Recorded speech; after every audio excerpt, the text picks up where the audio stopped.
Hello everybody, this is AK. I'm back. So like you see on the screen, this is most probably my last YouTube video for 2023.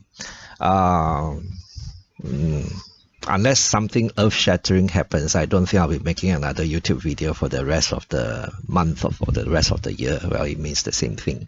The holiday season is here, and I'm feeling the mood.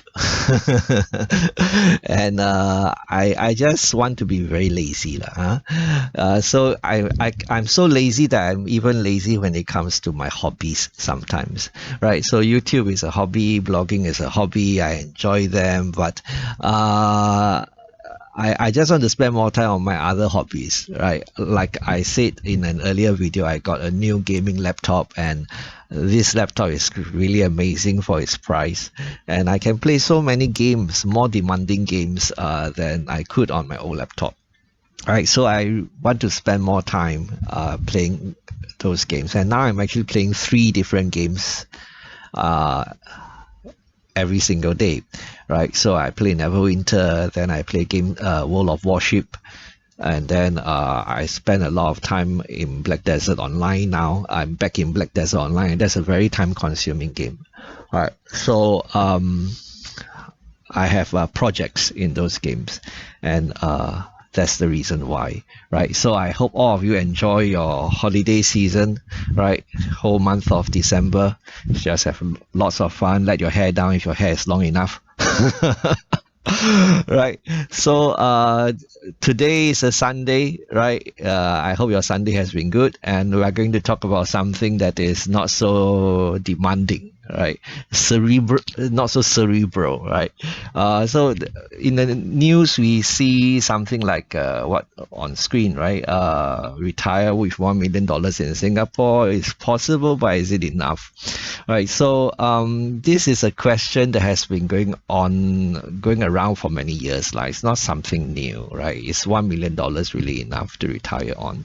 And of course, more and more people are saying that it might not be enough, right? It might not be enough. And newspaper headline like this will definitely get some attention, right? It's quite sensational. $1 million still means something to most people, right?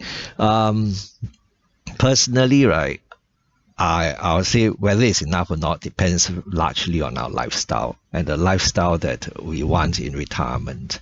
And I always say that if we do not upgrade our lifestyle as our income increase over the years, you will find retirement more doable, right? Because we are used to a simpler lifestyle, and with income increasing, even in retirement, right, with a simpler lifestyle, we should be able to cope quite well, right?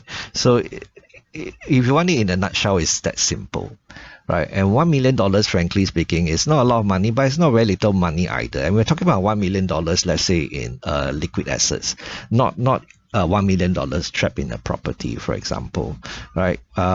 Even if it's $1 million trapped within a property, if you have spare rooms to rent out, that could possibly generate some retirement income as well, right? So it's not all doom and gloom, right? But personally, I have talked about how I plan for retirement many times. So if you're interested, you can go to my blog and read all the related blog posts.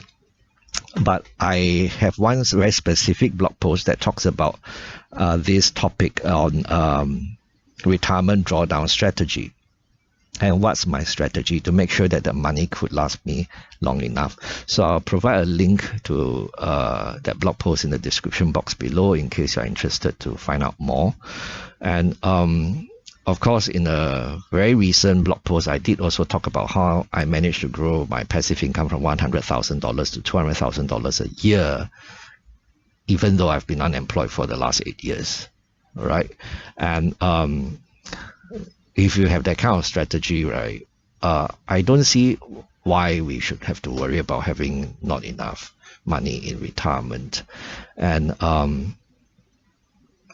growing old and destitute, right? Which was one of my fears in my younger days, right?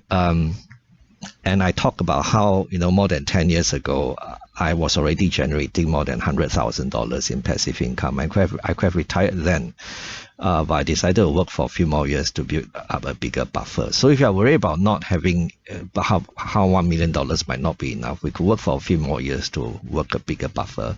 But the important thing here, the mainstay of my strategy, is that you mustn't keep all that money in a savings account, right? Or fixed deposits for that matter. We have to put it to work. Make sure it's generating passive income for us in good, genuine income generating assets.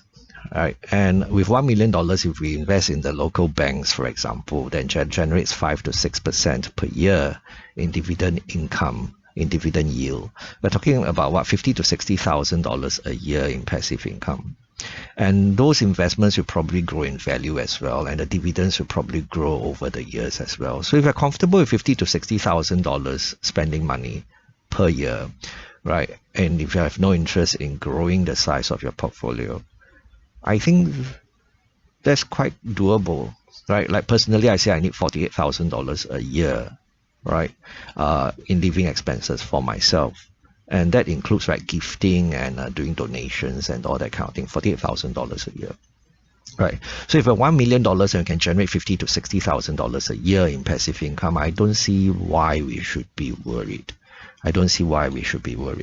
Right? So anyway, the question on retirement drawdown strategy, right? There's no shortage of advice on the internet on this topic, but and this is a difficult topic to talk about because all of us have different circumstances and varying needs and wants, which is why I throw out the number and say, well, if you're comfortable with $50,000 to $60,000 of passive income to fund your retirement per year, then $1 million invested in the banks, for example, is quite doable, right? But remember, that's just an example, right? And I will also qualify it by saying that being 100% in a single class of assets might not be a good idea. It's like 100% in property might not be a good idea. 100% in banks might not be a good idea. So that's just an example. It's a very rough example gauge. Diversifying maybe half in the banks, half in investment grade bonds, that kind of thing, might bring down the passive income generated per year by a few percentage points, but that will make it a safer portfolio, right? And which is why we might want to build up a bigger buffer and have other sources of income as well, right, in retirement. But $1 million, I think, is quite comfortable, right? And like I say, we are wired differently and we'll find comfort in different approaches. Some people just don't like investing in stocks, right? So for them, maybe just renting out their spare rooms, even though if they are living in a 5-room flat or 4-room flat, they can rent out 2 spare rooms, and they just stay in the master bedroom, right? That could easily generate something like $2,000 to $3,000 per month, right? And on top of that, if they have $1 million in invested in equities, I think it's quite easy to retire comfortably, right? Like I say, my focus is on passive income generation, so I don't have to draw down from my savings, right? And I think this is a valid and important idea to consider, right, if we want our retirement nest egg to last much longer. So I'm just rambling on at this point. So I think you get the point.